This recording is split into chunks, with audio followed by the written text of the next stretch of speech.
Oi, gente, tudo bem com vocês? Espero que todos estejam bem.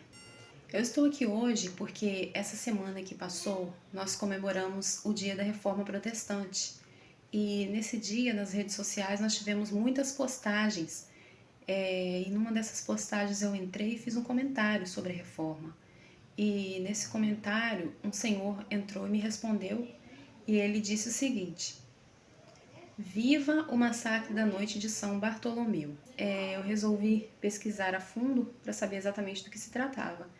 E eu vi que foi um episódio lamentável que aconteceu após a Reforma Protestante, numa das muitas guerras que ocorreram entre católicos e protestantes.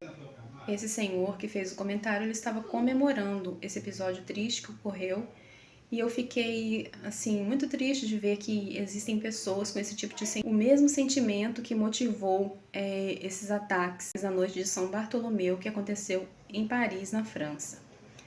Eu achei um conteúdo interessante para trazer para vocês aqui no canal, porque tem a ver com o nosso segmento.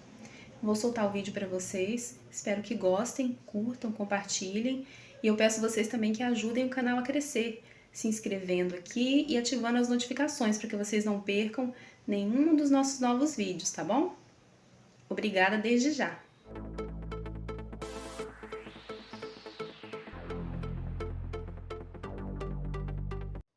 O massacre da noite de São Bartolomeu, ou a noite de São Bartolomeu, foi um episódio na história da França, na repressão ao protestantismo, engendrado pelos reis franceses que eram católicos. O rei Carlos IX da França ordenou o assassinato de líderes protestantes huguenotes em Paris, desencadeando uma onda de matanças que resultou no massacre de dezenas de milhares de huguenotes em todo o território francês. Esse evento fez parte das guerras religiosas que ocorreram na Europa nos séculos XVI e XVII, após a Reforma Protestante. Esses assassinatos aconteceram em 23 e 24 de agosto de 1572, em Paris, no dia de São Bartolomeu. As estimativas é que tenham sido mortas entre 5.000 e 30.000 pessoas. Aqui eu abro um parêntese para explicar quem foram os huguenotes. A partir de 1550 até o século XVII, os protestantes na França começaram a ser chamados por huguenotes, principalmente os calvinistas, que se caracterizavam pela crença em que todo ser humano estava predestinado e que Deus destinou algumas almas para a salvação e outras para o mal. O rei Carlos IX de França tinha apenas 22 anos e era facilmente manipulado por sua mãe, Catarina de Médici, que 10 anos antes havia assinado o Edito de Saint-Germain, um documento em que oferecia uma trégua aos protestantes em razão das guerras travadas entre católicos e protestantes após a Reforma. Em 22 de agosto, um agente de Catarina de Médici, um católico chamado Maurevert, invadiu a casa do almirante Gaspar de Coligny, líder huguenote que ela acreditava estar incitando seu filho à guerra com a Espanha.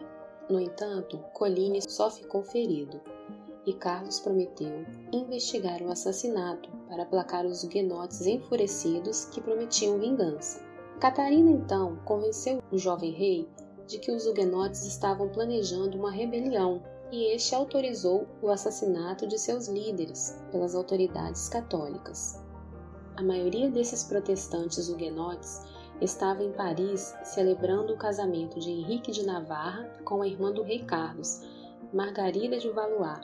Inclusive, esse casamento foi arranjado por Catarina como uma forma encontrada para acabar com uma guerra civil que dividia a França há mais de 10 anos, entre os católicos e protestantes. Mas a festa, que deveria ser uma grande conciliação entre as duas religiões, se tornou um dos maiores banhos de sangue da história francesa. O Papa Gregório XIII disse que só aceitaria casá-los caso Henrique de Navarra se convertesse. Como ele se recusou, o Papa nem apareceu na igreja e ainda condenou o casamento como sendo um sacrilégio perante Deus. Catarina de Médici teve que se desdobrar e usar toda a sua influência para convencer o arcebispo de Rouen, Carlos I de Bourbon, para celebrar a união.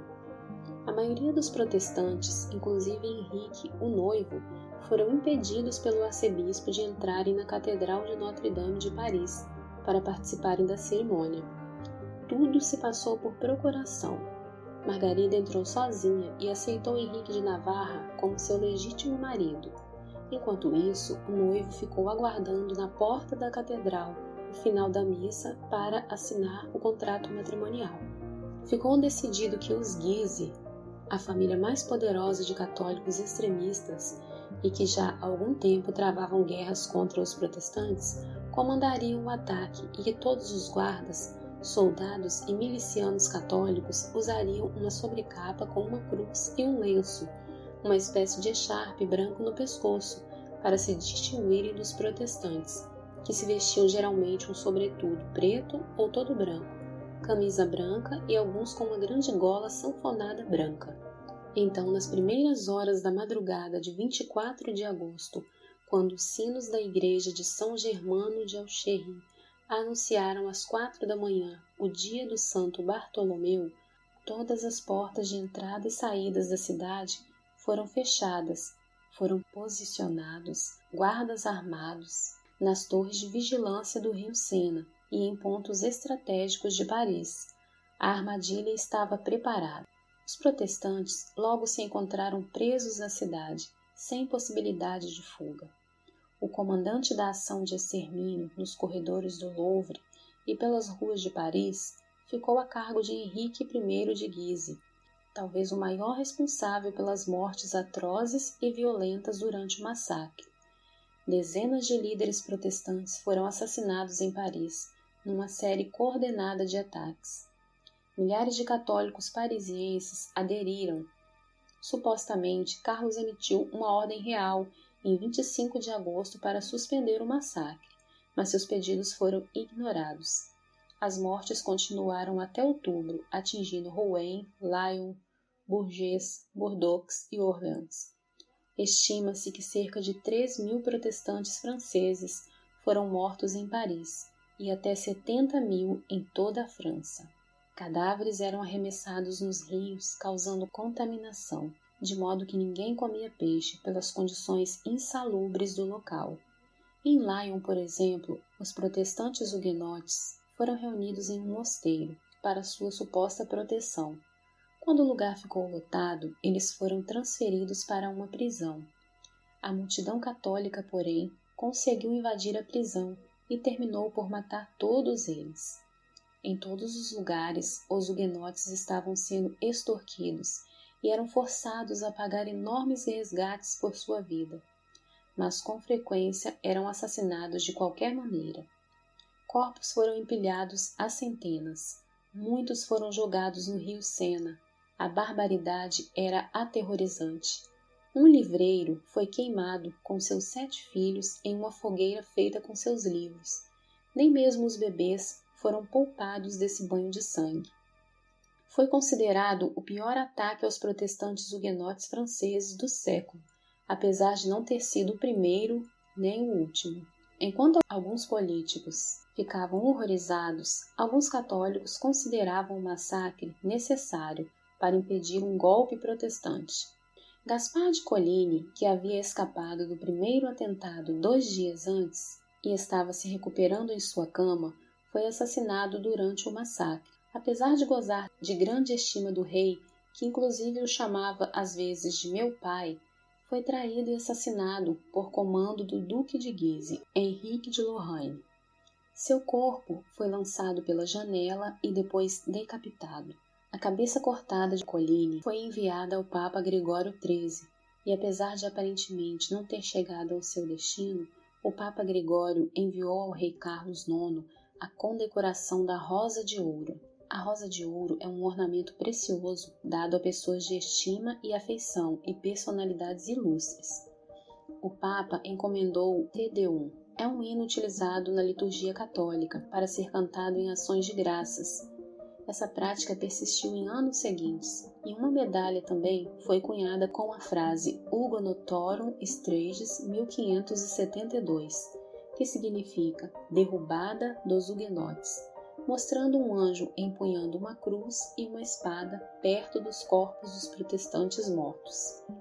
O Papa também encomendou afrescos do massacre para as paredes da Sala Régia adjacente à Capela Sistina, demonstrando seu regozijo com as notícias do massacre. O historiador Claude Manchreck traz o seguinte relato sobre os acontecimentos.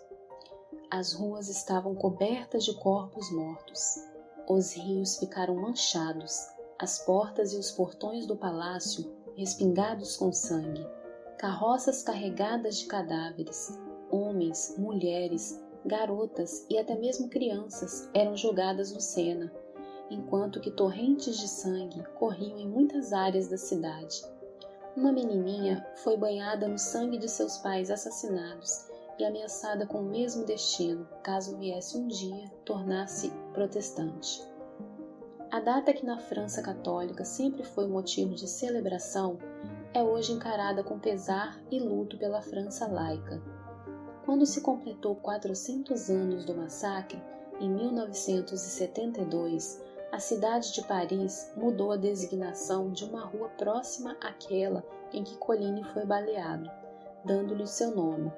Além disso, no lugar da medalha indecente do Papa Gregório XIII, que é hoje motivo de vergonha, o governo francês emitiu uma medalha em comemoração à morte heróica de Coligny. Essa é apenas uma lembrança de um passado obscuro de fanatismo e intolerância que, infelizmente, faz parte da história do cristianismo. O massacre foi tema de várias obras literárias e retratado por pintores e também no cinema.